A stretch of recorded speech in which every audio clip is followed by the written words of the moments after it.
आप देख सकते हैं कि मर्द के पास पूरी ताकत है, ये इस जाड़े के ज़माने में सिर्फ एक शर्ट पहन के घूम सकते हैं, लेकिन मर्द 5 कपड़े पहने रहते हैं। औरतों का जिस्म मर्दों के मुकाबले में नर्म और नाजुक होता है, बिल्कुल समझ लें कि एक लतीफ़ जिस्म की मलका होती है वो। अल्लाह ने उसके चेहरे पे दाढ़ी नहीं दी, चूँकि उसका चमड़ा बिल्कुल नर्म और नाजुक होता है। अब वह नर्म नाजुक हैं, वह एक कपड़ा पहनकर उसका फैशन बिगड़ न जाए, उसका मेकअप खतरे में ना पड़ जाए। सर्दी में ठिठुरती हैं, मगर वो चादर से अपने सर को नहीं ढांपती हैं। क्यों? इसलिए कि उसका मेकअप बिगड़ न जाए। अब इसको आप क्या कह सकते हैं? जिसको 5 कपड़े पहनना था तो वो एक कपड़े पहन के ठिठुर रही, और जो मर्द सिर्फ एक कपड़ा पहन के भी कड़ाके की सर्दी में जा सकता है, घूम सकता है, जैसे आपने देखा होगा राहुल गांधी को, वो अभी जो उन्होंने पूरे हिंदुस्तान का भ्रमण किया सिर्फ एक टी शर्ट पहन करके। कड़ाके की सर्दी है साहब, दिसंबर जनवरी की, एक टी शर्ट पहन के पूरे हिंदुस्तान का भ्रमण कर कई हज़ार किलोमीटर दूर का सफ़र उसने किया। कैसी ताकत थी उनके पास? ये मर्द है, मर्द के पास ताकत रहती है। तो मैं कह रहा हूँ कितना उल्टा पुल्टा काम हो रहा है। जिस औरतों को 5 कपड़ा पहनना चाहिए वो एक कपड़ा पहन रही है, और जिस मर्द को एक पहनना चाहिए अब साहब ये 5 पहन रहे हैं।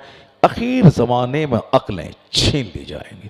हुजूर ने क्या फरमाया? तुन ज़ो अक़ूलो अक्सर ज़ालिक का ज़मान, एक ज़माना ऐसा आएगा कि अक्सर लोगों की अक्लें छीन ली जाएंगी। शादी एक कॉन्ट्रैक्ट, एक इजाब और कबूल का नाम है। 5 लोग गवार हैं, 2 लोग गवार हैं, इजाब व कबूल शादी का नाम। लेकिन लोगों ने गैर ज़रूरी तौर पर शादी में मेहंदी की रस्म, हल्दी की रस्म, साहब सगाई की रस्म, न जाने कितनी रस्में दाखिल कर दी। उन्होंने बैंड बजाया है तो मैं बजाऊंगा, उन्होंने डीजे बजाया है तो मैं बजाऊंगा, उन्होंने साहब 50 स्कॉर्पियो पे बारात वो लेके गया है तो मैं भी लेके जाऊंगा। एक साहब एक दीवानगी है लोगों में। हुजूर ने क्या कहा 1400 साल पहले? लोगों की अक्लें छीन ली जाएंगी, लोग बेवकूफ़ हो जाएंगे। दुनिया में खाना इसलिए है ताकि मैं ज़िंदा रहूं, और ज़िंदा इसलिए रहूं ताकि मैं अपने रब करीम की इबादत करूं। लेकिन यहाँ देखिए सिर्फ खाने का मुकाबला है, चाउमीन, बर्गर, सैंडविच, टिक्का, ये वो, जबकि इसकी वजह से मौतें हो रही हैं, लोगों के हार्ट ब्लॉकेज हो रहे हैं, लोगों का लीवर फैटी हो रहा है, खतरनाक मर्ज लीवर के पैदा हो रहे हैं। और डॉक्टर कहते हैं कि जंक फूड मत खाइए, डॉक्टर कहते हैं कि साहब फास्ट फूड मत खाइए, मगर एक दुनिया दीवानी है, उसी के पीछे पागल है।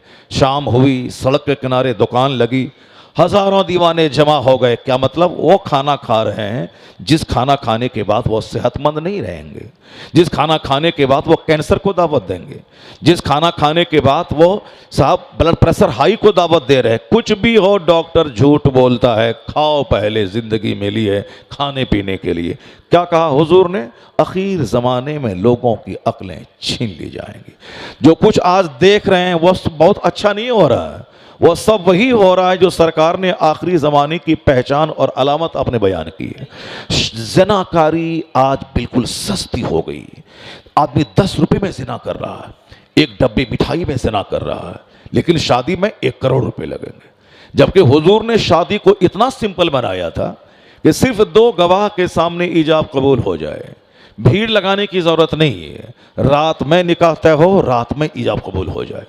दिन में रिश्ता तय हो, दिन में ईजाब कबूल हो जाए, दिन में ईजाब कबूल हो जाए। सिर्फ 4 लोग, सिर्फ 2 लोग गवाह हैं, 4 लोग मौजूद रहें, निकाह हो, पुराने कपड़े में निकाह हो जाएगा, बगैर किसी बाराती को खाना खिलाए निकाह हो जाएगा। लेकिन अब देख लें साहब, जब तक कपड़ा खरीदने का पैसा ना हो निकाह नहीं होगा, जब तक साहब मेहंदी की रस्म के लिए कपड़े नहीं जाए तब तक साहब शादी नहीं होगी, जब तक लड़की को नौकरी नहीं मिले तब तक शादी नहीं होगी, जब तक लड़के को नौकरी नहीं मिले तब तक शादी नहीं होगी, लड़के को नौकरी मिलेगी तब शादी होगी। शादी की उम्र है 18 से 20 साल, अब शादी नौकरी मिलेगी उसको 38 साल में, शादी होगी 40 साल में, यानी अब वो बुढ़ापे के करीब शादी करने जा रहा है। इस 20 साल के अंदर में अगर लड़के से खता हो गई, लड़के का पांव फिसल गया, वो तवैफ के कोठे पे चला गया, तो बुखारी की हदीस में आया है कि जवान होने के बाद अगर निकाह में ताखीर हुई, उस ताखीरी निकाह की वजह से बच्चा बच्ची का पांव फिसल गया, माँ बाप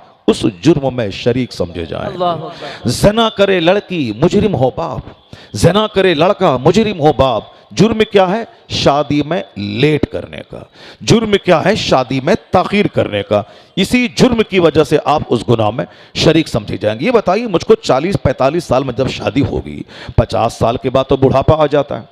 अब 5 साल ही वो बच्चा अब शादी के बाद अपनी बीवी के साथ रह पाएगा, जबकि जो आदमी 18 साल में शादी कर लिया, उसकी उम्र 45 साल पहुंचते पहुंचते उसका बेटा 25 साल का हो गया। अब उसकी बेटी साहब जवान हो गई, अब ये खुद जवान है, बेटा उसका पार्टनर बन गया। अब ये दोनों मिल करके कमाएगा, दूसरों के मुकाबले में ज़्यादा दौलतें कमाएगा, ज़्यादा खुशहाल रहेगा। इसलिए कहा कि जल्दी से शादी कर ले ताकि तेरे बच्चे पार्टनर तेरे हो जाए, ताकि तेरी बेटी जवान रहे और तू भाग दौड़ करके उसकी शादी जल्दी से दिला दे। वरना शादी होगी 45 साल में, आप होंगे 60 साल के बिस्तर पे पड़े होंगे मौत के करीब। उस वक्त आपका बच्चा 20 साल का 18 साल का हो रहा होगा। लड़की होगी तो फिर एक शादी का टेंशन लेके दुनिया से आप जाएंगे। लड़का होगा तो उस लड़के की आवारगी, उसकी मुलाजमत न मिलने की वजह से आप परेशान होंगे। सारा काम दुनिया में उल्टा पुल्टा हो रहा है। मैं नमाज पढ़ रहा हूँ रेलवे स्टेशन पे, कहते हैं कि साहब ये मस्जिद नहीं है, ये प्लेटफॉर्म है, आप यहां नमाज ना पढ़ें। उसी प्लेटफॉर्म पे एक लड़का एक लड़की के साथ कांधे पे हाथ रख के मस्तियां कर रहा है। कोई पुलिस वाला बोलने को तैयार नहीं है, कोई नहीं बोलता अरे साहब ये प्लेटफॉर्म है, ये तवाइफ का अड्डा नहीं है, ये प्लेटफॉर्म है, ये आपका अपना घर नहीं है। ये अगरचे आपकी बीवी है, मगर बीवी है तो आपके लिए आपका घर है, ये प्लेटफॉर्म है, यहाँ हज़ारों लोग सफ़र कर रहे हैं। मैं नमाज पढ़ूँ तो कहते हैं कि साहब ये प्लेटफॉर्म है, मस्जिद नहीं है। अब वो ज़िना करे तो कोई बोलने वाला नहीं कि साहब ये प्लेटफॉर्म है, ये तवाइफ का अड्डा नहीं है। क्या कहा हुजूर ने? अक्लें छीन ली जाएंगी, अक्लें छीन ली जाएंगी। दुनिया हिंदुस्तान में जब नमाजी बढ़ेंगे तो क्राइम घटेगा, नमाजी बढ़ेंगे तो गुरूर घटेगा, नमाजी बढ़ेंगे तो हरामखोरी घटेगी, नमाजी बढ़ेंगे तो शराब नोशी घटेगी, नमाजी बढ़ेंगे तो जिनाकारी घटेगी। आज हर कदम कदम पे जिनाकारी है, कदम कदम पे शराब नोशी है, कदम कदम पे साहब बड़े बड़े घोटाले हैं। जो मंत्री कुर्सी पे बैठे हैं वो घोटाला कर रहे हैं साहब, जो बड़े बड़े ओहदों पे फाइज हैं, डीएम उस घोटाले में मुलविस है, एसपी वो घोटाले में मुलविस है। हमारे पूर्णिया का एक डीएम, बहुत बुरी सजा उसको गवर्नमेंट ने दी साहब, तनख्वाह उसकी 2 लाख पे महीना है, करोड़ों रुपए गैर कानूनी ढंग से वो कमा रहे हैं। सिर्फ एक नहीं बल्कि हजारों ऑफिसर। तो मैं कहता हूं हुकूमत हिंद से, साहब आपके ऑफिसर गर्दन तक रिश्वत में धंसे हैं, उसके खिलाफ कोई आपके पास कोई कानून नहीं है, आपके नेता उसके खिलाफ नहीं बोल रहे हैं। साहब कोर्ट में जितना हो रहा है आप उसके खिलाफ कुछ नहीं बोल रहे हैं। आरपीएफ के जवान, रेलवे प्रोटेक्शन फोर्स, ये साहब एक सफ़र करती हुई लड़की के एसी कमरे में घुस करके उसके साथ दस्तराजी कर रहा है साहब, उसके इज्जत के साथ खेल रहा है, आप कुछ नहीं बोल रहे हैं। अब हम जानते हैं नहीं बोल पाएंगे, क्योंकि कलकत्ता मेडिकल कॉलेज में जो जनाकारी हुई सारा हिंदुस्तान जान रहा है, सारी दुनिया थर्रा रही है। ऐसा नहीं कि जहां निकाब होगा उसी को झांक झांक के देखने की ख्वाहिश दिल में पैदा होती है। अभी एक डॉक्टर बोल रहा था कि साहब आपकी औरतें निकाब क्यों पहन रही हैं? क्योंकि जो चीज़ हिडन पोशीदा रहती है लोग उसको बार बार देखता है, और जब वह ओपन रहेंगी तो लोग नहीं देखेगा। मैं कहता हूं साहब यही आपका फॉर्मूला है। मैंने अपनी छोटी सी जिंदगी में हजारों तजर्बा मैंने किया है कि जहां लड़कियां ओपन घूम रही हैं, जो दुकानदार रोजाना हजारों लड़कियों को देखता, मैंने उसकी आंखों को देखा है। रोजाना हजारों लड़कियों को देखने के बावजूद भी हर आने वाली लड़की पे वह गहरी नजर डालता है, निगाहें गाड़ के देखता। ऐसा नहीं कि 2-4-10 दिन देखा जी भर गया अब नहीं देखेगा, ऐसा थोड़ी होता है दुनिया में कि 5 दिन खा लिया था अब फिर खाने को अब जी नहीं कर रहा, अब नहीं खाएंगे। अब आज दिन भर पानी पी लिया तो अब 10 दिन तक पानी नहीं पिएंगे। नहीं नहीं, दुनिया खाने की ख्वाहिश है और जब तक आदमी जिंदा है तब तक खाएगा। पानी पीने की ख्वाहिश है, जब तक दुनिया में जिंदा रहेगा बंदा तब तक पानी पिएगा। जिस तरह पानी पीने की ख्वाहिश ज़्यादा पानी पीने से ख़त्म नहीं होती, खाना खाने की ख्वाहिश हमेशा रहती है, ख़त्म नहीं होती, उसी तरह मर्दों के दिलों में औरतों की चाहत है, उसी तरह औरतों के दिल में मर्दों की चाहत है। ये चाहत इसीलिए है ताकि दोनों शादी के बंधन में बंध जाएं, उसके बाद फिर आने वाली नस्लें उससे शुरू हों, तवालुद तनासुल का एक सिलसिला जारी हो जाए। अगर हमारे बाप शादी नहीं करते तो मैं कहाँ से पैदा होता? अगर आपके बाप शादी नहीं करते तो आप कहाँ से पैदा होते? अगर आपकी माँ आपके बाप के निकाह में नहीं आती तो आप कहाँ से पैदा होते? अगर हज़रत सैयद मूसा जंगी दोस्त रज़ी अल्लाह तआला अन्हो, अब साहब वो शादी नहीं करते तो हम सबों के पीरो मुर्शिद गौसुल आज़म कहाँ से पैदा होते? हुज़ूर सैयद ग़ियासुद्दीन रज़ी अल्लाह तआला अन्हु अगर शादी नहीं करते तो 90 लाख काफिरों को कलमा पढ़ाने वाले गरीब नवाज कहाँ से पैदा होते? तो औरतें मर्द के लिए बनी है ताकि शादी करके एक दूसरे के रिश्ते में बंध जाए। तो जब उसकी चाहत यहाँ है तब न फिर यह शादी है, वरना चाहत अगर नहीं रहेगी तो कोई मर्द औरतों को कबूल नहीं करेगा, कोई औरतें मर्द के पास नहीं जाएंगी। चाहत है और यह चाहत मरते दम तक रहेगी। ऐसा नहीं कि 10 बार देखने के बाद साहब जी भर जाए अब नहीं देखा जाए। तुम तो 1000 बार देख चुके हो फिर भी तेरी निगाहें क्यों बहकी हुई हैं? इसलिए यह कहना कि जो चीजें छुपी रहती हैं उसको देखने की ज्यादा ख्वाहिश होती है, गलत बात। मेडिकल कॉलेज में रोजाना लड़कियां टी शर्ट पैंट पहन के पढ़ने आ रही हैं, लेकिन उसके बावजूद क्यों रेप हुआ, उसके बावजूद क्यों दर्दनाक कत्ल हुआ, उसके बावजूद क्यों वहां साहब तहखाने में रेप का रैकेट चलाया गया? इसका मतलब है कि नेचुरल सिस्टम से बगावत आप नहीं कर सकते हैं। यह हर मर्द के दिल में ख्वाहिश है औरतों की। तो अब एक खूबसूरत औरत घर से बाहर निकली और 10 दरिंदे चाहते हैं कि मैं इनके साथ शादी करूं। अब एक अकेली औरत है और 10 दरिंदे चाहते कि मैं इनसे शादी कर लूं। ये बताएं कि उस औरत की जिंदगी खतरे में पड़ेगी या नहीं। इसीलिए पर्दे का हुक्म इस्लाम ने दिया है ताकि इसका हुस्न भी छुपा रहे और इसकी बदसूरती भी छुपी रहे, ताकि दरिंदों की बदनिगाही से औरत सेफ रहे। तो पर्दा औरतों पे जुल्म नहीं है, ये उनकी सेफ्टी के लिए है या उसकी सिक्योरिटी के लिए है या उसकी हिफाजत के लिए है। मगर बताएं साहब, एक लड़की चड्डी पहनी हुई एयरपोर्ट पे खड़ी है, आए दिन हम लोग देख रहे हैं, लेकिन कोई बोलने वाला नहीं है कि आपके ऐसा कदम उठाने से लोगों का दिमाग खराब होगा, साहब समाज में गलत मैसेज जाएगा, समाज के लोग इसको गलत समझेंगे। कोई नहीं बोलने वाला है। लेकिन एक औरत हिजाब पहन के आई है तो अब वो लोगों की आंखों में वो औरत खटक रही है। खटकेगी जरूर, क्यों? इसलिए कि आखिर जमाने में अक्सर लोगों की अक्लें छीन ली जाएंगी।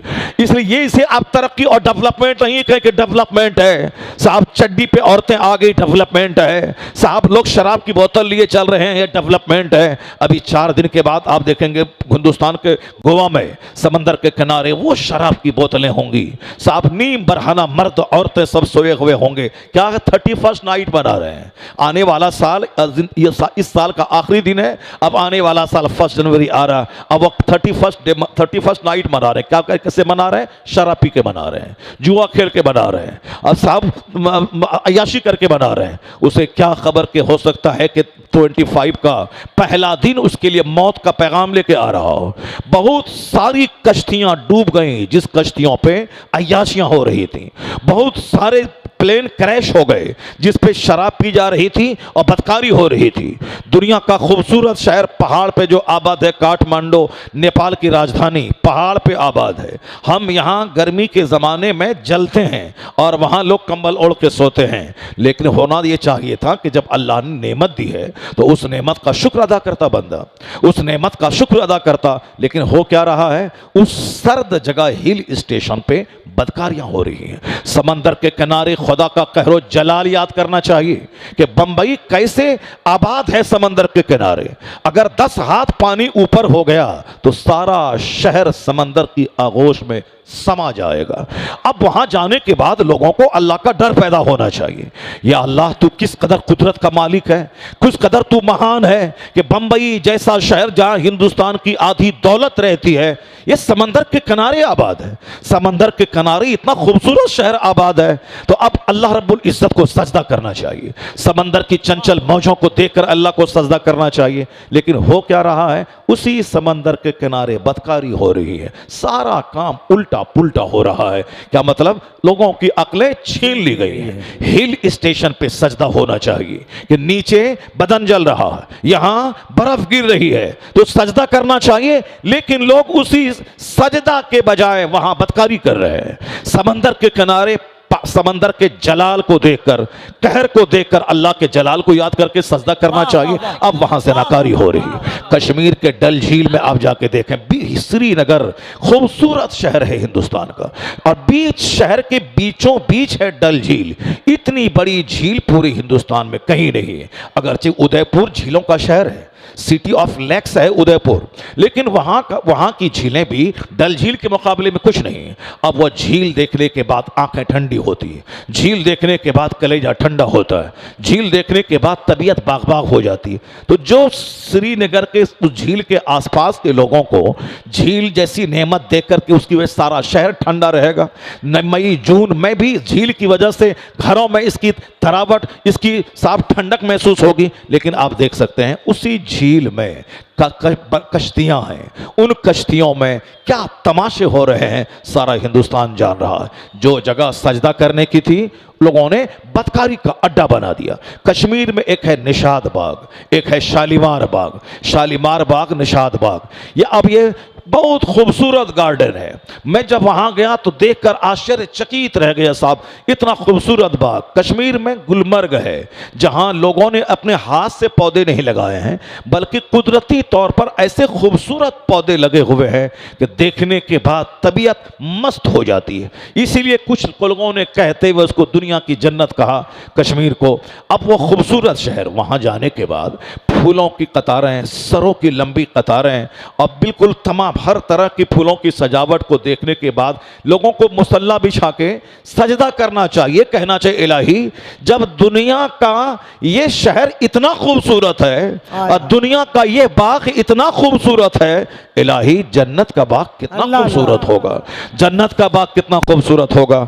तो गुलमर्ग देखकर जन्नत याद आनी चाहिए और जन्नत के याद आने के बाद मुसल्ला बिछा के जन्नत वाला काम करना चाहिए। लेकिन सारा काम उल्टा पुल्टा हो रहा है। उसी गुलमर्ग में बदकारियां हो रही हैं, उसी निशाद बाग में बदकारियां हो रही हैं, उसी शालीमार बाग में बदकारियां हो रही हैं। कलकत्ता में विक्टोरिया पार्क जाके थे, कितना खूबसूरत महल बिल्कुल पूरे बाग के बीचों बीच बनाया गया, अंग्रेजों ने बनाया, बड़ा खूबसूरत महल है। लेकिन मैं सिर्फ जिंदगी में एक बार गया हूं, उसके बाद कई बार सैकड़ों बार आसपास से गुजरा हूं, अंदर जाने की हिम्मत नहीं होती। जो एक बार जाके मैंने वहां के मंजर को जब देखा फिर वह दूसरी बार जाने की हिम्मत नहीं हुई। इस तरह जैसे कुत्ता कुतिया के साथ मिले हुए होते हैं, इसी तरह के घिनौने और गंदे मनाजिर को मैंने देखा।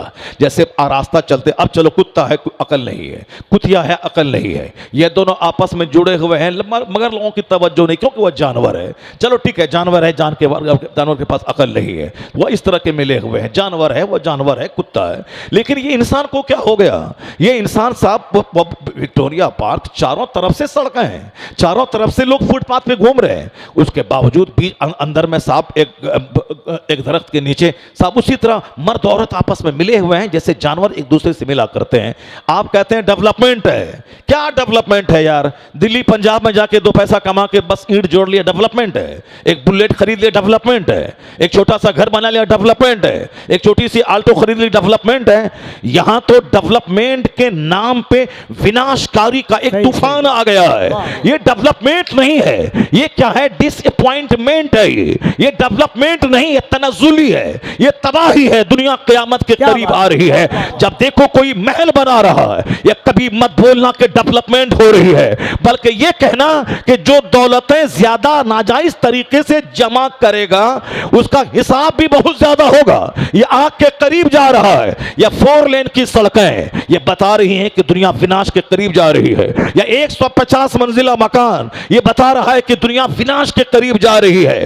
ये खाने पीने पहनने का मुकाबला ये इस बात की दलील है कि दुनिया विनाश की ओर बढ़ रही है। ये बेहयाई का बढ़ना, शराब नोशी का बढ़ना ये इस बात की दलील है कि दुनिया विनाश की तरफ जा रही है। तो वो तरक्की नहीं है मकान दुकान खाने का मुकाबला। जब देखो किसी का सजदा बढ़ रहा है या बोलो तरक्की है, कोई तहज्जुद पढ़ रहा है या बोलो तरक्की है, कोई झूठ छोड़ दिया ये बोलो तरक्की है, कोई बाअखलाक बन गया ये बोलो तरक्की है। यानी अगर नमाज रोजे हज और ज़कात में इजाफा हो रहा है तब कहो ये तरक्की है। और सिर्फ मकान जमीन का खरीदना ये तरक्की नहीं बल्कि तनज़्ज़ुली है। बेहतर वो है जो मुस्तफा के तरीके पे चलता हो, उसको देखो तो बोलो जन्नती को देखना हो तो इसे देख लिया जाए। नारे तकबीर।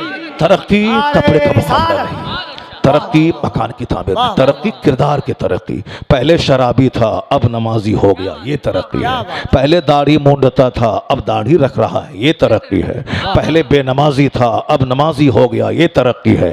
पहले बखील था कंजूस था अब सखी बन गया, ये तरक्की है। पहले मगरूर था घमंडी था अब आजिज़ो खाकसार हो गया, ये तरक्की है। तो तरक्की का मेयार ये है, वो नहीं जो आपने फानी और आर्जी चीजों को समझ लिया है। अब जरा गौर से एक हदीस सुनिए, फिर उसके बाद मैं टॉपिक की तरफ में लौट के आता हूं। आका अलैहिस्सलाम की एक हदीस है कि आखिर ज़माने में लोग, ऐसे लोग जो बकरी के चराने वाले होंगे, जो नंगे बदन नंगे पांव चलने वाले होंगे, उसको तुम देखोगे यततावलून फिल बुनियान, यानी फलकबोस बड़ी बड़ी इमारतों में इतराएंगे। वो कौन लोग? यततावलून फिल बुनियान, कौन लोग? वह लोग जो दुनिया में नंगे पांव चलते थे, जो बकरियां चराते थे। जैसे आजकल आप कहते हैं कि फला का बाप बकरी चराता था लेकिन आज उसका बेटा डेवलप कर दिया, उसका बेटा डेवलप कर रहा है, उसका बेटा मकान बना रहा है। साहब फला दूसरों के घर में गाय चराता था लेकिन आज वो डेवलप कर गया, मकान बना लिया, अपनी गाड़ी खरीद लिया, इनोवा क्रिस्टा है, फॉर्च्यूनर है, बहुत मुकाबला है, बड़ी ज़बरदस्त गाड़ी खरीद ली। आप क्या कहते हैं? तरक्की है। मगर आपके पैगंबर क्या कहते हैं? आपके पैगंबर कहते हैं, आपने वो हदीस सुनी होगी जो साहब उम्मुल हदीस है, आपने वो हदीस सुनी होगी जो हदीस जिब्रील कहते हैं। जनाब जिब्रील अमीन इंसानी शक्ल में हुजूर के पास आए थे और सरकार से सवाल कर रहे थे कि हुजूर मल ईमान मल इस्लाम, ईमान क्या है, इस्लाम क्या है। और फिर एक सवाल था कि क़यामत की निशानी क्या है। तो हुजूर ने कहा था अन तलदल अमतो रब्बतहा, मुस्तफ़ा ने कहा था जब देखना कि औरतें अपने मालिक को जन्म देंगी। क्या मतलब? बांदियां अपने मलका को जन्म देंगी। एक माना यह है कि नाफरमान औलाद कसरत से पैदा होगी। मर्द को औलाद को अपनी माँ का पांव चूमना चाहिए, औलाद को अपनी माँ की पेशानी को बोसा देना चाहिए, औलाद को अपने बाप की पेशानी को चूमना चाहिए, जो कि माँ बाप के पांव को चूमने से जन्नत की चौखट के चूमने का मजा मिलता है। माँ बाप को देखने से हज मबरूर का अज्र मिलता है। एक दिन में 100 बार माँ बाप का चेहरा देखें, हज मकबूल का अज्र मिलेगा। लोग 10 लाख रुपए खर्च करके गए, वहां सेल्फी लेके आ गए, फोटोग्राफी करके आ गए, समझ रहे उसका हज चौपट हो गया। वो वहां एक नेकी 1 लाख के बराबर है, तो एक गुनाह भी 1 लाख के बराबर है।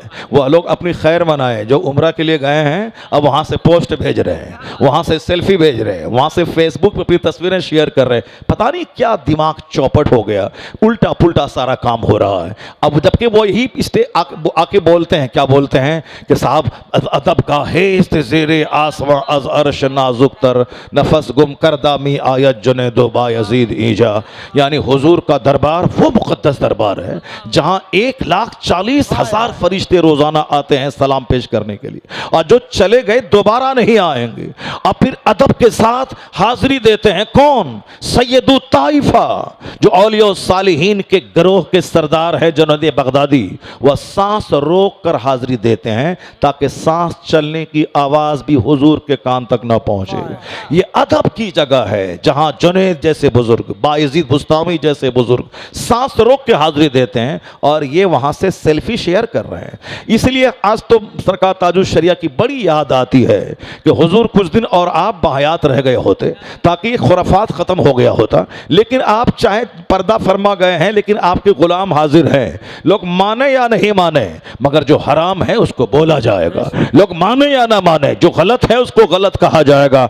इसलिए आज भी बहुत सारे लोग मुंह देखी बातें करते हैं, दूसरों की मुंह देखी मुंह भराई का काम करते हैं, मगर जो मसलके आला हजरत का वफादार सिपाही है वह मुंह देख के बात नहीं करता है, वह शरीयत के चैप्टर को देख के बात करता है, वह कानून इस्लाम देख के बात करता है। मैं कहा था एक बार लखनऊ में, आज अगर कुछ मजलिसें बची हुई हैं, मैंने तो ऐसे पीर साहबान को देखा जिसके इर्द गिर्द इस कदर वीडियोस, इस कदर कैमरास लगे हुए हैं जैसे कोई बम्बई का एक्टर आ गया हो और चारों तरफ से फोटोग्राफर उसकी फोटोग्राफी ले रहा हो। निकाह की महफिल में 5 लोग मौजूद हैं, फोटोग्राफर 50 की तादाद में मौजूद है, 50 की तादाद में मौजूद है। मस्जिदों में, मस्जिदों को भी लोगों ने नहीं छोड़ा, मस्जिदों को भी इन आले लहवो लईब से लोगों ने भर दिया, जलसो जुलूस को आले लहवो लईब से भर दिया। मैं कहना चाहता हूं अभी अगर कहीं कुछ बोलने वाला है, आलिम के जिम्मे है पैगाम सुना देना।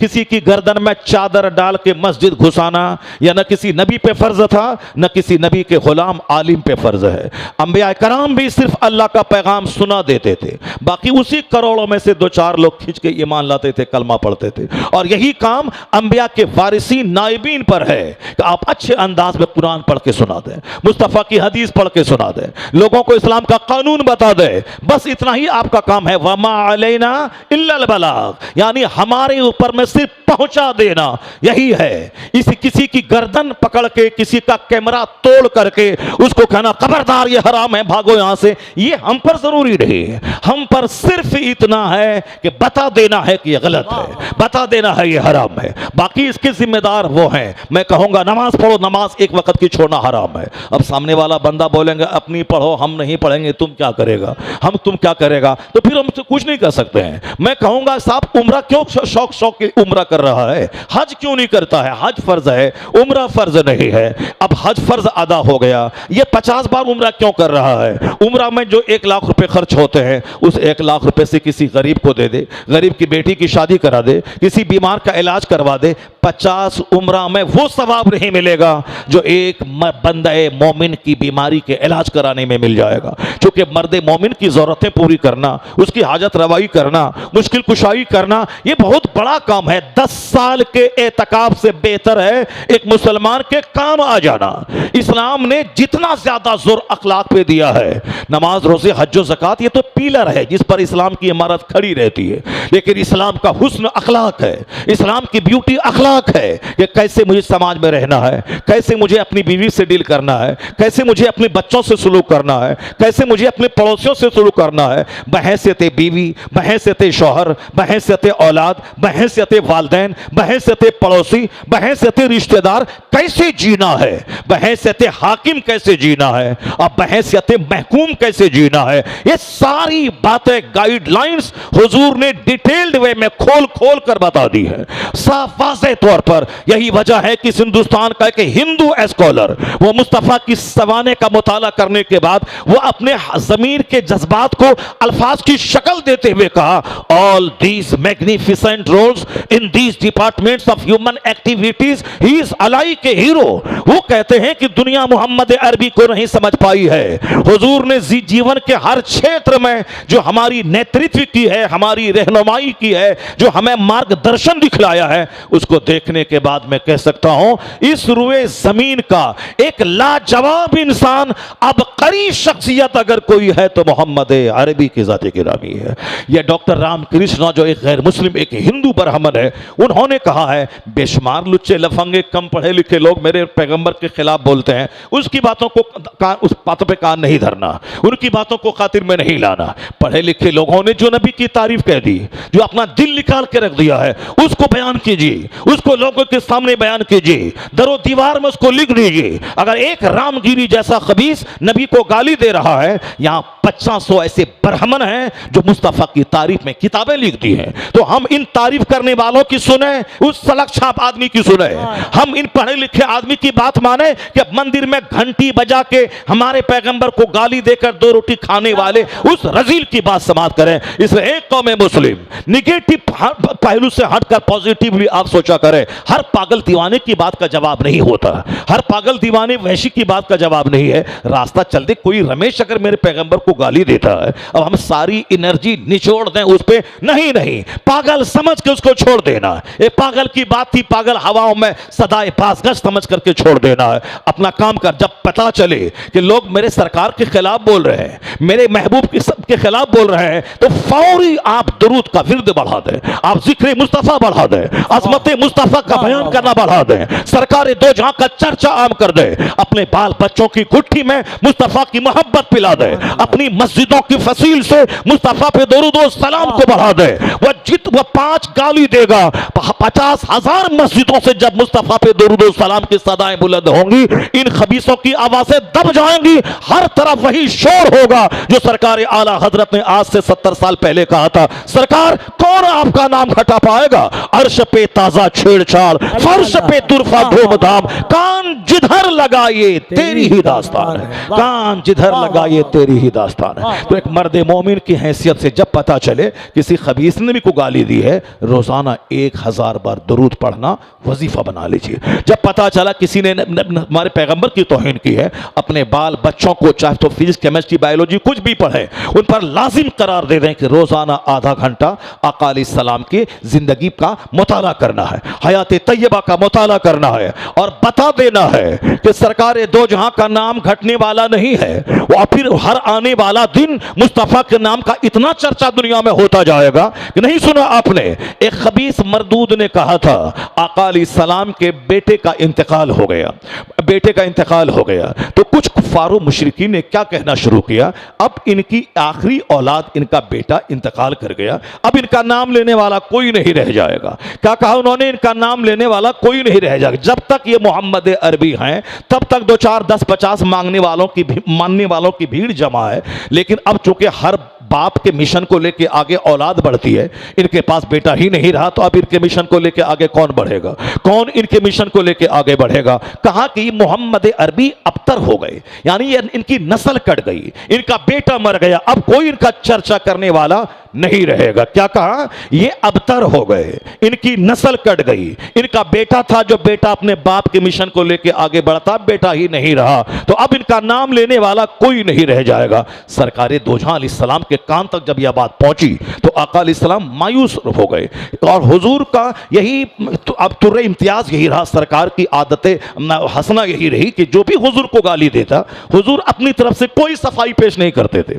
सरकारे दो जहां की जो भी तौहीन करता तो आका खुद नहीं कहते थे, हाँ अल्लाह की तौहीन अगर कोई करता था तो सरकारे दो जहां का तेवर खजबनाक हो जाता था, वह उसकी बात का जवाब देते थे। लेकिन बस यही बात यहां भी है, अल्लाह की जात पे हमला कोई करता, सरकारे दो जहां का हमला खतरनाक हो जाता, आपके बयान का तेवर खजबनाक हो जाता।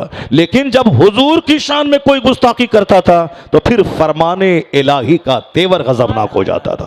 अल्लाह रब्बुल इज्जत की आयतें नाजिल होती थी अपने महबूब के डिफेंस में, महबूब के दिफा में, महबूब की शान और अजमत बयान करने के लिए। क्या कहा काफिरों ने, जबकि हुजूर का अखलाक इतना बुलंद था, सरकार ने नबूवत का ऐलान तो 40 साल की उम्र में किया है, लेकिन 40 साल के पहले जो 40 साल की एक लंबी जिंदगी गुजरी है, वह लंबी जिंदगी ऐसी गुजरी है कि हुजूर का बचपन ऐसा लाजवाब था कि सरकार आम तौर पर आम बच्चों की तरह कभी खेल तमाशे में आपने दिल नहीं लगाया।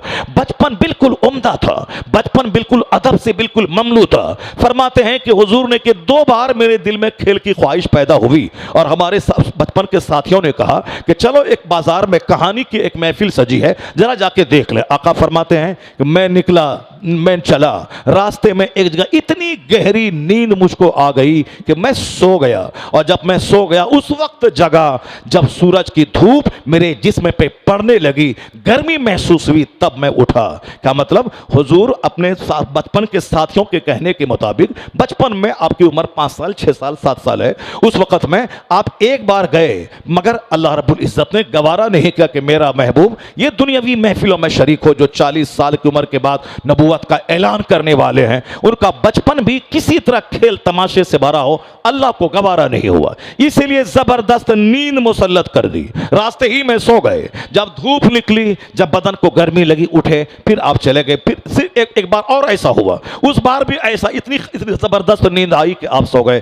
फिर तीसरी बार कभी भी आपके दिल में किसी महफिल, दुनियावी महफिल में जाने की ख्वाहिश नहीं पैदा हुई। हमेशा दूसरों को अदब से मिलना, दूसरों को सामान दे देना, अपने चचा की मदद करना, पड़ोसियों के काम आ जाना, पड़ोसियों के सौदा सलफ को बाजार से खरीद के लाके दे देना, यह सारा का मामूल रहा। जवान होने के बावजूद भी जवानी इतनी बेदाग आपकी रही कि आका अलैहिस्सलाम जवानी में, जबकि उस अरब मक्का में पैदा हुए जहां लोग सौतेली माताओं से दुर्व्यवहार करते थे, जहां पड़ोस की बीवियों के साथ गलत सलूक करते थे, जहां शराब और ज़िना नाम की चीजें आम थी, मगर उस समाज में हुजूर ने आंख खोली, शराब की एक बूंद का कोई दाग आपके मुनम्बर जिस्म पे नहीं है, ज़िनाकारी का कोई भी मनहूस कीड़ा, चोर दरवाजे से, बदनिगाही की शक्ल में भी कहीं से भी सरकार जिंदगी में दाखिल नहीं हुआ। आका अलैहिस्सलाम हर तरह से बेदाग रहे, यहां तक कि लोग आपको कहते थे ये अमीन है, सादिकुल वाद है, सरकार को लोग ट्रस्ट वर्दी कहते थे।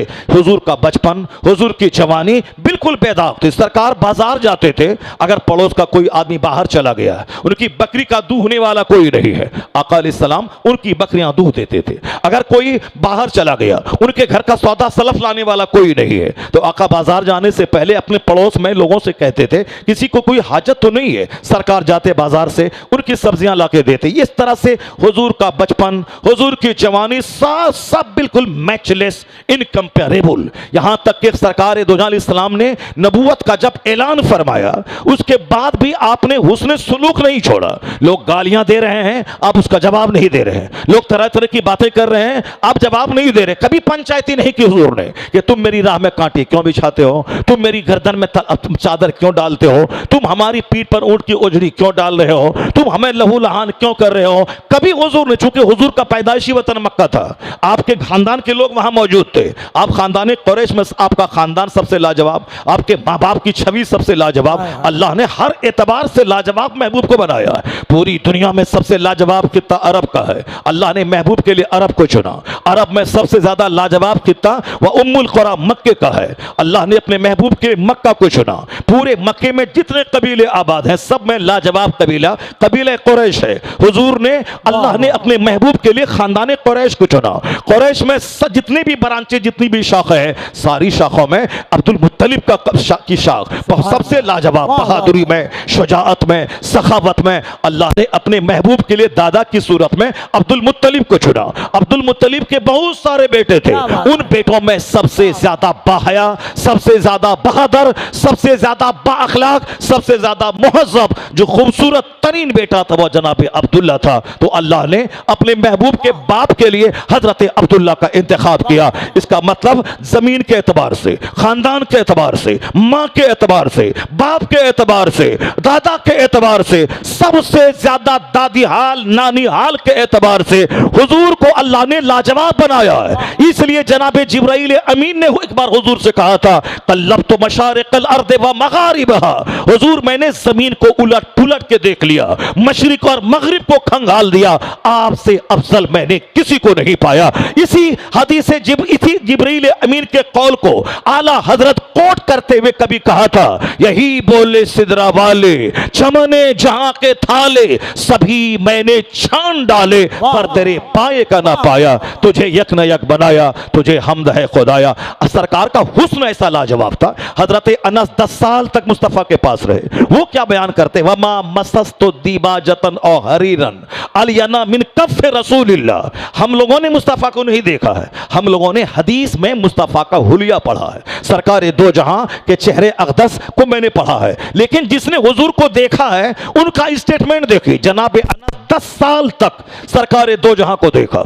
अब 10 साल तक रहते रहते जो सरकार दो जहां का चेहरा देखा, आपकी हथेली मुबारक को छुआ, आपको देखा, वो क्या कहते हैं, हुजूर का चेहरा इतना, हुजूर की हथेली इतनी नर्म थी, मैंने कोई रेशम, कोई दीबाज हुजूर की हथेली से ज्यादा नर्म नहीं पाया। वो जनाब अनस कहते हैं, मैंने कोई मुश्क, कोई कस्तूरी मुस्तफा से ज्यादा खुशबूदार मैंने नहीं पाया। और जनाब अनस कहते हैं, मैं 10 साल हुजूर की खिदमत में रहा, मगर मेरे सरकार ने 10 साल के लंबे पीरियड में लफ्ज़े उफ तक मुझको नबी नहीं कहा। जबकि एक गुलाम को हम लोग एक दिन में 50 बार गाली देते हैं, 50 बार माँ की डेकी करते हैं, तुम्हारा बाप ऐसा, तुम्हारी माँ ऐसी, तुम्हारा खानदान ऐसा। जो हमारा नौकर है जिसको हम तनख्वाह देते हैं, तो उसको हम 50 बार गालियां दे के तोड़ देते हैं उसको, ये हमारा अखलाक है। मगर जनाब अनस क्या कहते हैं, मैं 10 साल तक मुस्तफ़ा की खिदमत में रहा। और इसी चैप्टर को देखकर अमेरिका यूरोप के दानिश्वर दम बखुद रहते हैं कि ये कैसा इंसान है कि एक दिन में आदमी 50 गाली अपने नौकर को देता है, लेकिन यह 10 साल का एक तवील अरसा गुजर गया और एक बार भी लफ्ज़ उफ तक नहीं कहा। How loftiness is the morality of the holy prophet. वो कहते हैं, he Anas lived in the holy service of the prophet for 10 years but he did not tell even word उफ। अनस 10 साल इस्लाम के पैगंबर की खिदमत में रहे, मगर लफ्ज़ उफ तक मुस्तफ़ा को नहीं कहा। एक तरफ हुस्न लाजवाब, एक तरफ अखलाक लाजवाब, एक तरफ आपका जिस्म लतीफ लाजवाब, एक तरफ खानदान लाजवाब। उस लाजवाब पैगंबर ने जब नबूवत का ऐलान फरमाया है, जिनके साथ मुस्तफ़ा का हुस्न सुलूक बरसों से रहा, तिजारत करके माल कमाना, लोगों को कर्ज देना, बीमारों का इलाज करवाना, समाज के जो लोग काम करने के काबिल नहीं हैं उनको पैसा देके काम के काबिल बनाना, यहां तक कि हर आने वाले मेहमान की इज्जत करना, पड़ोसी को कर्जा देना। प्रैक्टिकल में जो आपने कहा कि पड़ोसी का पड़ोसी पर हक यह है उसको गाली ना दे, वह कर्ज मांगे तो कर्ज उसको दे, तो अब हुजूर ने प्रैक्टिकल में सारी चीजें करके दिखा दी। जिसने इतना बड़ा अखलाक का मुजाहिरा किया उनके बेटे का इंतकाल हुआ, मगर कुछ खबीसों ने क्या कहा, इनकी नस्ल कट गई, अब इनका नाम लेने वाला कोई नहीं रहेगा दुनिया में। क्या कहा, किन के साथ? अखलाक की सबसे ऊंची चूटी पे जो फाइज है उसके आगे कोई अखलाक की चूटी ही नहीं है। हुजूर फरमाते हैं, बोइस्तो ले उतम्मिमा मकारिमल अखलाक, I have been sent to complete morality, मैं अखलाक को पाए तकमील तक पहुंचाने के लिए मैं पैदा हुआ हूं। अखलाक क्या है? सैयदा आयशा कहती हैं, काना खुलुकुल कुरान, मुस्तफा का अखलाक कुरान है। यानी इधर कुरान पढ़ें थ्योरी में, आप प्रैक्टिकल में कुरान पाक को देखें, मुस्तफा की जिंदगी देख लें। सरकार दो जहां का अखलाक इतना बुलंद था कि जो आपको पत्थरों से लहू लहान कर दिया, आपने उसके साथ भी हुस्न सुलूक को नहीं छोड़ा। लेकिन इन लोगों ने क्या सुलूक किया? हुजूर का बेटा इंतकाल किया तो क्या बोला कि अब इनकी नस्ल कट गई, कोई इनका नाम लेने वाला नहीं रह जाएगा। ये बदला दिया लोगों ने, इनकी नस्ल कट गई, ये अबतर हो गए, इनकी नस्ल कट गई, इनका चर्चा ना होगा। तो अब अल्लाह रब्बुल इज्जत ने अपने महबूब की उदासी को देखते हुए जनाब जिब्राइल अमीन को भेजा, जाओ मेरे हबीब उदास है, उसकी मायूसी दूर कर दे। कि एक बेटा का इंतकाल हुआ तो क्या हुआ, इन्ना आतैना कल कौसर फसल्ली ले रब्बिका वनहर इन्ना शानिअका हुवल अबतर। यानी जो सूरत देखने में सबसे छोटी है, 3 आयतों पर मुश्तमल, ये आयत है कुरान की, ये कलाम है खुदा का, मगर यह तारीफ है मोहम्मद मुस्तफा की।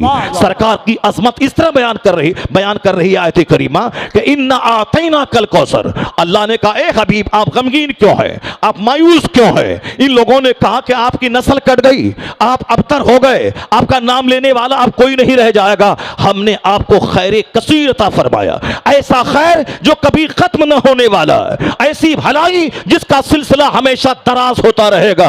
हर आने वाला वक्त आपके लिए बेहतर से बेहतरीन आता चला जाएगा। मैंने खैर कसीर कौसर आपको अता फरमाया, बस आपका काम है इस्लाम की तबलीग करते रहिए, नमाज पढ़ते रहिए, कुर्बानी करते रहिए, आप कभी इनकी बदगोई से आप रंजीदा ना हो। जहां तक सवाल रहा आपकी औलाद के मर जाने का और इनका कहना कि इनका नाम नहीं लिया जाएगा, इनकी नस्लें कट जाएंगी, तो सुन लीजिए, इन्ना शानिअका हुवल अबतर, जो आपका दुश्मन है इसकी नस्ल कट जाएगी, इनकी नस्ल कट गई। और आपको मैंने वो खैर कसीर अता किया है कि एक आपका बेटा मरा है, आने वाले वक्त में कई हजार करोड़ आपके रूहानी बेटे होंगे जो आपका नाम लेंगे, जो आपका कलमा पढ़ेंगे, आपकी खरमा रूहानी औलाद होगी। तो एक बेटा क्या मरा, अल्लाह ने आज हिंदुस्तान में 40 करोड़ मुस्तफा का वो गुलाम दिया है जिसके नाम के साथ लफ्ज़ मोहम्मद जुड़ा हुआ है। अब पूरी दुनिया में 200 करोड़ ऐसे मुसलमान हैं जिसके नाम के साथ लफ्ज़ मोहम्मद जुड़ा हुआ है। पता यह चला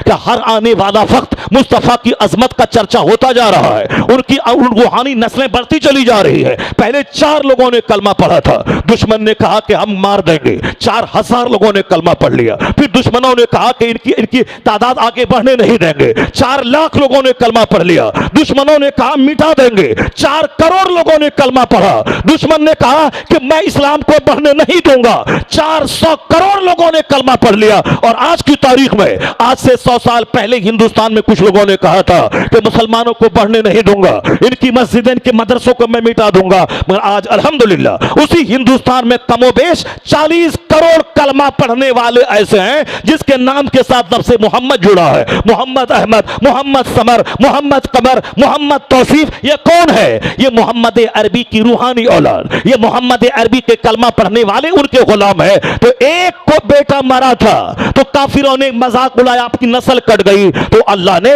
एक तरफ तो आपकी बेटी फातिमा ज़हरा से लाखों करोड़ों सादात का सिलसिला जारी फरमा दिया कि आपकी खूनी औलाद है जो क़यामत तक जारी रहेगी, और दूसरी तरफ एक रूहानी मानवी औलाद है, एक रूहानी औलाद आपका कलमा पढ़ने वाला नबी अपनी उम्मत के बाप के मुकाबिल होते हैं, औलाद और उनके कलमा पढ़ने वाली उम्मत उनकी औलाद के दर्जे में होती है। तो नबी ये मोहतरम के क़यामत तक खरबों औलाद, रूहानी औलाद कलमा पढ़ने वाले गुलामों की शक्ल में। तो अब आप देख सकते हैं कि जिसने कहा था कि आपकी नस्ल कट गई, आज अबू जहल की कोई औलाद नहीं है, उतबा की नस्ल का एक बच्चा नहीं है, शैबा की नस्ल का एक बच्चा नहीं है, अबू लहब की नस्ल का एक बच्चा नहीं है, मगर मुस्तफा जाने रहमत की खूनी नस्ल का लाखों सैयद दुनिया में मौजूद है, और हमारे आप जैसे रूहानी औलाद उनकी खरबों की तादाद में दुनिया में मौजूद है। इसलिए आने वाला वक्त मायूसी का नहीं है, वक्त गुजरता जाएगा, मुस्तफा की अजमत का डंका पूरी दुनिया में बजता रहेगा।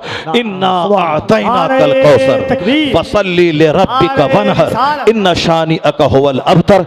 सरकार दो जहां का चर्चा कुरान शरीफ की आयतों में आप महसूस कर सकते हैं, किस तरह अल्लाह ने अपने महबूब को ढारस बंधाई, किस कदर अपने महबूब को तसल्ली दी, किस कदर अपने महबूब की उदासी दूर की। इसे सूरह कौसर जब भी आप पढ़ें तो लगे कि आयत है कलामुल आयत है कुरान की, मगर यह नात है मुस्तफ़ा की, यह वस्फ है मुस्तफ़ा की। आप पूरी सूरत मुस्तफ़ा की ताईद और तस्दीक और आका अलैहिस्सलाम की अज़मत का खुतबा पढ़ रही है। आपको मालूम है एक बार सरकार दो जहां को उसी तरह एक सरफिरा, एक पागल, यह तारीख पुरानी रही है। कुछ लोग हैं जो सरकार पे जान छिड़कते थे, जान हथेली पे लेके मैदान जंग में गर्दनें कटाना चाहते थे, हुजूर के बगैर एक लम्हा जीना नहीं चाहते थे, हर वक्त सरकार का नजारा करते रहे। हुजूर कहते थे चलो, और रहील की सदा बुलंद होती थी, यह लोग अपने बाल बच्चों को त्याग कर मैदान जंग में निकल जाते थे। ये वही अरब के लोग थे जो अल्हड़ थे, जो गमार थे, मगर हुजूर ने वो अखलाक का पाठ ऐसा पढ़ाया, सब मुस्तफ़ा के दीवाने हो गए,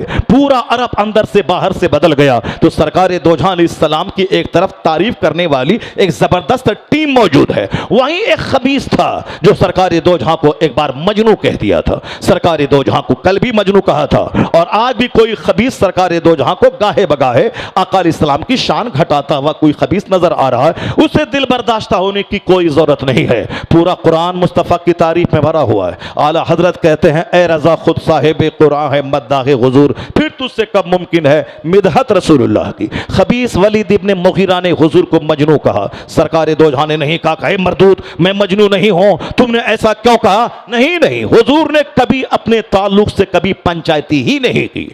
आपकी राहों में कांटे बिछाए गए, कोई पंचायती नहीं, आपके सरों पे धूल डाली गई, मगर कोई पंचायती नहीं। हम लोगों को भी सरकार दो जहां के अखलाक की एक खैरात एक धूल की शक्ल में लेनी चाहिए कि अपने ऊपर हमला हो उसका बहुत जबरदस्त नोटिस नहीं लेना है। अपने ऊपर हमला हो कोई नोटिस नहीं लेना है, पड़ोसी कोई कष्ट पहुंचाए सब्र करना है, साहब सामने वाले रिश्तेदार से कोई तकलीफ पहुंचे सब्र करना है। यह नहीं कि तुमने सलाम नहीं किया था 50 बार मैं सलाम नहीं करूंगा, तुमने मेरे बीमार होने के बाद तुम देखने नहीं आए अब हम तुमको देखने नहीं जाएंगे, तुमने हमारे घर में शादी की तकरीब में तुम नहीं आए अब तुम्हारे यहां हम नहीं जाएंगे। ये हम जैसे कमजोरों की कहानी है। वह एक बार सलाम नहीं किया हम 50 बार सलाम जवाब नहीं देते हैं, वह एक बार तोहफा नहीं भेजा अब 50 बार हम उसको तड़पाते हैं। नहीं, सिले रहमी का मतलब है वह तकलीफ पहुंचाए आप सब्र करें, आपको पता चले कि वो आपकी कीमत कर रहा है, लेकिन आप अनसुनी कर दें, ऐसा लगे कि जैसे आपने सुना ही नहीं है। बेशुमार मसले का हल अनसुनी कर देने में है। ऐसा नहीं कि टोह लगाएं दीवार में कान लगा के सुने वो अपने घर में क्या बोल रहा है। नहीं, अगर आप रास्ता चलते सुन भी लिया कि फला अपने घर में बाल बच्चों के बीच में मेरे खिलाफ कोई चर्चा कर रहा है, आप इस तरह से गुजर जाएं जैसे लगे कि आपने कुछ सुना ही नहीं है, बिल्कुल कान बंद कर लें, वरना किस किस से आप लड़ेंगे। अखलाक का तकाजा यही है, लड़ाई के खत्म करने का तकाजा यही है, रिश्तेदारियों को दूरियों को घटाने का अच्छा तरीका यही है। आज लोग गिरा बांध के रख रहे हैं, 100 साल की दुश्मनी, 50 साल की दुश्मनी, दादा की दुश्मनी पोता निकाल रहा है। यह काम तो अरब के जाहिल करते थे कि 100 साल पहले किसी के परदादा से किसी कबीले से दुश्मनी थी तो उसका परपोता उस दुश्मनी का बदला लेता था। नहीं, यह हमारे परदादा का दुश्मन था, अब हम इसको जीने नहीं देंगे। यहां इलिटरेसी इग्नोरेंस का माहौल है, वहां ऐसा होता है। लेकिन आका फरमाते हैं अब इस्लाम आ गया है। हुजूर कहते हैं सिल मन कताक, जो तुमसे जुदाई इख्तियार करें तुम उससे जुड़ने की कोशिश करो, जो तुमको नहीं दे तुम उसको देने की कोशिश करो, जो तुमको सलाम नहीं करे तुम उनको सलाम करो। नफ्स तो बोलता है कि मैं बड़ा हूं या छोटा है सलाम नहीं करो, नफ्स तो कहता है कि मैं शौहर हूं या बीवी है मैं सलाम नहीं करो, नफ्स तो कहता है कि मैं अमीर हूं या गरीब है मैं सलाम ना करो। नफ्स की मानेंगे तो शैतान बन जाएंगे। और नफ्स तो कहता है कि मैं शेखुल हदीस बुखारी पढ़ाने वाला हूं और ये मुंशी जी फारसी की पहली पढ़ाने वाला है, मैं क्यों उनको सलाम करूं। नफ्स तो कहता है कि मैं बड़ा हूं ये छोटा है मैं क्यों सलाम करूं। तो फिर क्या होगा, कोई सलाम किसी को नहीं करेगा, समाज नफरत करने वाले जानवरों से भर जाएगा। मगर हुजूर ने इस नफरतों की दीवार को तोड़ने का एक शानदार पैगाम दिया। क्या पैगाम दिया? हुजूर ने कहा मेरी इताअत करो, मेरी पैरवी करो। अल्लाह ने क्या कहा? मैं अपने हबीब को तेरे लिए मॉडल बना के भेजा हूं। मैं मॉडल का क्या मतलब है? सिर्फ ये नहीं कहते रहना कि गुलाब की पंखड़ी ऐसी है, मॉडल ऐसा है, नमूना ऐसा है, पत्ती ऐसी है, फूल ऐसा है, सिर्फ ये कह के मत रहना, बल्कि ये मॉडल ये है कि इनकी पैरवी करना, जो ये कहते हैं उनकी बात मानना, तारीफ भी करना, तौसीफ भी करना। मगर ये एक हिस्सा है, एक जबरदस्त हिस्सा है उनकी पैरवी करना, उनके बताए हुए रास्ते पे चलना, उनकी बातों को मानना। तो हुजूर ने को अल्लाह ने क्या कहा? मोता बना के भेजा, जिनकी इताअत की जाए वह मोता है, उनकी जिनकी पैरवी की जाए। सरकार दो जहां के ताल्लुक से दर्जनों आयतों में है, पैरवी करो इनकी। वमन युतिइ रसूल फकत अता अल्लाह, जिसने अल्लाह के रसूल की इताअत की उसने अल्लाह की इताअत की। क्या मतलब? जिसने अल्लाह के रसूल की माना उसने अल्लाह की माना। अल्लाह की रसूल पाक की मानना का मतलब अल्लाह की बात मानना। तो अल्लाह के रसूल की बात मानने का मतलब यही है। हुजूर क्या कहते हैं? आका फरमाते हैं सिल मन कताक, जो तुझसे जुड़े कटना चाहे तुम उससे जुड़ने की कोशिश करो।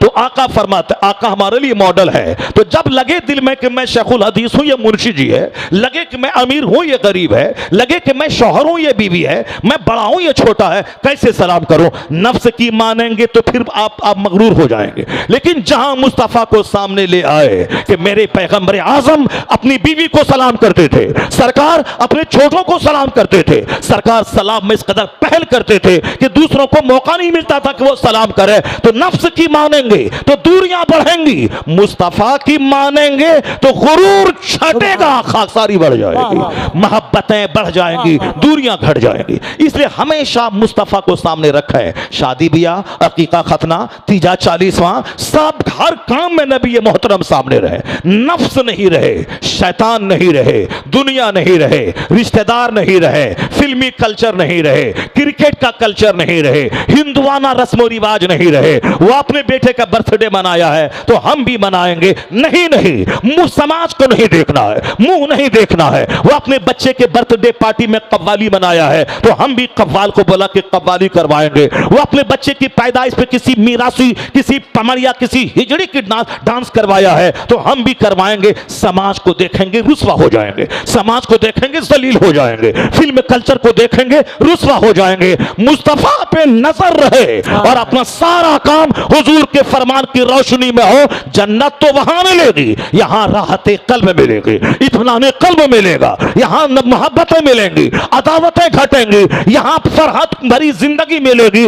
अगर अल्लाह ने चाहा मुस्तफा की गुलामी की वजह से हुकूमत मिलेगी, सल्तनत मिलेगी, राहत मिलेगी। वो नहीं कामयाब होगा जो किसी बंदर के सामने सर झुकाता हो, वो कभी कामयाब ना होगा जो छुछंदर को खुदा कहता हो, वो कभी कामयाब ना होगा जो कभी कीचड़ को खुदा कहता हो, वो कभी कामयाब ना होगा जो किसी सांप को खुदा कहता हो। इसलिए एक कौम मुस्लिम, जो कुछ भी आजमाइश है दुनिया में, ये हमारी बदअमली की सजा है। आज मेरी मस्जिदें वीरान है, मेरी खानका वीरान है, मेरे जलसे वीरान है, मेरे मदरसे वीरान है, सब ये सारी जगह आबाद करने की थी, हमने उनको वीरान कर दिया। शराब की भट्टी वीरान करनी थी, हमने उसको आबाद कर दिया। फिल्म का हाल वीरान करने का था, हमने पैसा देके 3 घंटा अपना टाइम देकर हमने अपनी आंखों को जिना के लज्जत से शाद काम किया है। हमने सिनेमा हाल आबाद किया, शराब की भट्टी हमने आबाद की, नाच गाने की महफिलें हमने आबाद की। तो आप क्या चाहते हैं? जिए शैतान की तरह और फिर हुकूमत हिंद मिल जाए, हुकूमत अमेरिका मिल जाए, हुकूमत चाइना मिल जाए, हुकूमत जापान मिल जाए, यानी हम जिए शैतान की तरह और जो दुआ करे रहमान कबूल कर ले। ऐसा नहीं होता है कि जाए पूरब और काबा पहुंच जाए। यहां कानून वही है कि तू मुस्तफा की गुलामी कर, फिर बादशाहत तेरा इंतजार कर रही है, सल्तनत तेरा इंतजार कर रही है, हुकूमत तेरा इंतजार कर रही है। इस तू जियो मुस्तफा के गुलाम की तरह, तुम्हें अल्लाह इमामत देगा, अल्लाह तुम्हें खिलाफत दे देगा, अल्लाह तुम्हें जन्नत वहां देगा, दुनिया की क़यादत करने का मौका यहां अता फरमाएगा। शैतान की तरह जी के दुआ की कबूलियत की तमन्ना करना यह अबस है। और जियो औलिया सालिहीन की तरह जियो, गुनहगारों गुनाहों से बचकर नेकों की तरह हाथ नहीं भी उठाएगा तो फिर तुम्हारी मदद को आसमान से फरिश्ते आएंगे, तुम्हें जिल्लत मुश्किल से बचाने के लिए नेक लोगों की रूहें आएंगी। डॉक्टर इकबाल की ज़बानी, खुदी को कर बुलंद इतना कि हर तकदीर से पहले खुदा बंदे से खुद पूछे, बता तेरी रजा क्या है, बताओ तेरी क्या खुशनुदी है, तू क्या चाहता है। तकदीर में जो लिखा है तो लिखा है, तकदीर तो लिखने वाला अल्लाह है, तकदीर को मिटाने वाला भी अल्लाह है, लेकिन अपने आप को तो इतना बुलंद कर ले, इस कदर मुस्तफा की गुलामी में अपने आप को ढाल ले, गुलामी के साचे में। इधर दिल में ख्याल आए, उधर तेरी ख्वाहिश पूरी हो जाए, इधर हाथ भी ना उठने पाए, जो तू चाहता है अल्लाह वो सारी नेमतें तुझको अता फरमा दे। अब मैं मत पूछें कि अल्लाह कहां है, बल्कि गरीबान में झांक के देखें कि आप कहां हैं, आप कहां हैं, आप कहां खड़े हैं, आपके घर का माहौल कहां खड़ा है, आपका कल्चर कहां खड़ा है। हुजूर का तो अल्लाह ने इतना बुलंद मर्तबा अता फरमाया है कि यूरोप का एक दानिश्वर क्या कहता है, if a man like him were to assume the dictatorship of the modern world, he must succeed in solving its problems. Doctor Bernard Shaw एक क्रिश्चियन है, हिंदुस्तान का 1 लाख पढ़ा लिखा आदमी जिनके पासंग के बराबर नहीं है। इतना बड़ा दानिश्वर ने आज से 50 साल पहले क्या कहा। इस्लाम के पैगंबर मोहम्मद अरबी का मकाम तो इतना बुलंद है कि अगर दुनिया के लोग अपने मसाइल का हल करने के लिए हुजूर के पास आ जाए, उनके गाइडलाइंस की रोशनी में अपने प्रॉब्लम्स का हल करना चाहे, बर्नार्ड शॉ कहता है सारी दुनिया अपने मसले के हल करने में कामयाब हो जाएगी। इसलिए कि मोहम्मद अरबी सिर्फ मुसलमानों के मसीहा का नाम नहीं है, he must be called the saviour of humanity. मानवता के रक्षक है मुस्तफा, इंसानियत के मुहाफिज है मुस्तफा। जो भी इंसान मुस्तफा के नेतृत्व में मार्गदर्शन में पनाह लेगा, भले ही कोई काफिर हो, जन्नत वहां नहीं मिलेगी, मगर दुनिया का प्रोग्रेस, दुनिया की तरक्की उसको मिलेगी, क्योंकि मुस्तफा के कानून पे अमल करने में दोनों जहान की भलाई है। अगर काफिर मुस्तफा की हदीस पर अमल करे, संजीदगी से, मेहनत से, जद्दोजहद से, सब्र से काम ले, तो जापान जैसा तबाहशुदा मुल्क वह दुनिया का सबसे मालदार तरीन मुल्क बन जाए। अगर नबी का गुलाम जद्दोजहद, जहदे मुसलसल इस स्ट्रगल से काम ले, तो जन्नत तो वहां मिलेगी, तरक्की यहां मिलेगी, माली मदद यहां मिलेगी, क्योंकि जो दुनिया की तरक्की के तकाजों को फुलफिल करेगा वो भिखारी नहीं बनेगा, वह मोहताज नहीं रहेगा। जो हाथ पे हाथ धरे बैठेगा, मुंतजिर रहेगा आसमान से खजाना उतर जाए, जमीन से कोई खजाने की हांडी निकल जाए, ना कभी हांडी निकलने वाली है, ना खजाना उतरने वाला है। यह सारी जिंदगी भिखारी बन के रहेगा, एक एक पैसे को तरसता रहेगा। दुनिया की खुशहाली के लिए भी मुस्तफा के पैगाम अमल को अपनाना होगा। सरकार दो जहां ने जो जहदे मुसलसल का मैसेज दिया है, बेकारी से बचने का, मेहनत करने का, लगनशीलता का, जद्दोजहद का, पंक्चुअलिटी का, ऑनेस्टी का, ईमानदारी का, अगर कौम मुस्लिम उस पर अमल करे तो जापान पीछे रहेगा, मुस्तफा का गुलाम सबसे आगे हो जाएगा। मुसलमान अगर उस पर अमल करे तो जन्नत भी मिलेगी, दुनिया की खुशहाली भी मिलेगी। लेकिन अगर कोई मुसलमान मक्का का बीज खेत में डाले ही नहीं और तमन्ना करे कि साहब मकई की फसल उपज के मेरे घर में आ जाए, ऐसा नहीं होता है। समंदर की सतह पे मकान नहीं बनता है, हवाओं में महल तामीर नहीं होता है। सिर्फ तमन्ना करने से और मज़ारात पे बैठकर मुरादें मांगने से मसले का हल नहीं होता। मसले का हल जद्दोजहद से, मसले का हल स्ट्रगल से, मसले का हल मेहनत से, मसले का हल संजीदगी से, मसले का हल इल्म से, मसले का हल इल्म पर अमल से, मसले का हल इस पर है एहसास कमतरी में शिकार होने का नहीं, बल्कि मुसीबतों की कीचड़ में लथपथ होने के बाद वहां से उम्मीद की किरण लेके उठने का है। जापान में एक शख्स अंग्रेज गया, वहां 10 साल तक जापानी जबान सीखने के बाद उन्होंने वहां की कौम से तजर्बात हासिल किए। एक किताब लिखी the story of Japan, Japan की कहानी। उसमें एक पैराग्राफ उसने लिखा है, जिसने हवाई जहाज दिया है, जिसने माइक्रोफोन दिया है, जिसने कंप्यूटर दिया है, जिसने ट्रेन दिया है, यानी ये सारे सामान 7 समंदर पार के यहूद और नसारा, ये वहां उनकी जमीन से सारी चीजें आई हैं। हवाई जहाज देने वाली जमीन से उठने वाला एक शख्स जापान जाके जापानी कौम का मुशाहिदा कर रहा है। फिर एक किताब लिखता है द स्टोरी ऑफ जापान, उसमें लिखता है ये जापानी कौम को स्पिरिट कहां से मिली तरक्की करने की। आज सारी दुनिया में मेड इन जापान का सामान है, made in China, made in Japan, ये पूरे वर्ल्ड में सामान छाया है। कहा कि जापानी को इतना हौसला कहां से मिला, इतना करेज कहां से मिला, इतनी हिम्मत कहां से मिली। कहा कि जापानियों ने मुसीबतों से हौसला सीखा है। 1923 में एक जबरदस्त जलजला जापान में आया था, शहर का शहर उजड़ गया, शहर का शहर उजड़ गया, बाल बच्चे खत्म हो गए, शहर नदी नाले में तब्दील हो गया। लेकिन जो लोग बच गए थे वह लोग मातम करने के लिए नहीं बचे रहे, जो लोग बच गए थे वह लोग सीना कोबी करने के लिए नहीं खड़े रहे कि अब हमारे बाल बच्चे खत्म हो गए, हमारा शहर उजड़ गया, अब हम क्या करेंगे दुनिया में जी करके, चलो फांसी के फंदे पे लटक जाते हैं। नहीं, आज जापान अमेरिका की मंडियों में छाया है, आज जापान हिंदुस्तान के मार्केट में छाया है। उसका माल सबसे ज्यादा जबरदस्त और फिर सबसे ज्यादा कीमती भी, सबसे ज्यादा मजबूत भी होता है। मेड इन जापान, चाहे सोनी कंपनी हो या किया कंपनी की कारें हो, बहुत सारी कंपनियां ऐसी हैं जो जापान के लगे हुए कोरिया, जापान से सटे हुए चाइना से वो सारा सामान बन। जापान जो तबाहशुदा मुल्क, क्या कहा 1923 में खतरनाक जलजला आया, करोड़ों लोग मौत के मुंह में चले गए, आबादियां जमीन में धंस गई। लेकिन जो लोग बच गए वह लोग सोगवार बन के नहीं बचे, बाल नहीं नोचने लगे, सीना नहीं फाड़ने लगे। जो गए तो गए, जो बच गए कहा मुझे इस मुसीबत की घड़ी में औरतों की तरफ बाल नहीं नोचना है, सब्र से काम लेना है, हौसले से काम लेना है। वह लोग सब्र के साथ रहे, हौसला का दामन हाथ से नहीं छोड़ा, जद्दोजहद शुरू किया। मेरा हर बच्चा पढ़ेगा, मेरा हर बच्चा फैक्ट्री का बनाएगा, मेरा हर बच्चा नया प्रोडक्शन बनाएगा, सारी दुनिया में पैदावार को फैलाएगा। कहा जापानियों के इसी सब्र ने, इसी हौसले ने, इसी जद्दोजहद ने वह पीछे पलट के नहीं देखा, उन मुसीबतों से स्पिरिट लिया। आज वही तबाहशुदा जापान पूरी दुनिया का सबसे मालदार तरीन मुल्क बन गया। उन्होंने कहा कि दूसरा वाकया जापान में 1945 में हुआ, जब हिरोशिमा पे एटम बम गिरा था। अमेरिका ने पहली बार एटम बम गिराया था हिरोशिमा पे, दूसरे ही दिन नागासाकी पे यूरेनियम बम गिराया था। दोनों शहर उजड़ गए, लाशों के ढेर पे दोनों शहर तब्दील हो गया। वह तब कौन शहर, जो मैंने टोक्यो, जापान का शहर, जापान की राजधानी, वो जापान का शहर मलबे में तब्दील हो गया। जापान का शहर लाशों के ढेर में बदल गया। हिरोशिमा और नागासाकी, यह दोनों शहर तबाह हो बर्बाद हो गए। आज 70-80 साल के बाद भी जो लोग बचे हैं उस खतरनाक जहरीले असरात से, वह लूले लंगड़े अपाहिज बच्चे पैदा हो रहे हैं। मगर जापानी सर के बाल नोचने में नहीं गुजार दिया। बच्चे मर गए तो अब मैं जी के क्या करूं, मेरे माँ बाप मर गए तो अब मैं जी के क्या करूं, मेरा शहर उजड़ गया तो अब मैं जी के क्या करूं। नहीं, जापानियों ने सरेंडर किया कि अब मैं अमेरिका से जंग नहीं करूंगा, अब मैं जंग नहीं करूंगा, मैं हार गया, मैं हार गया।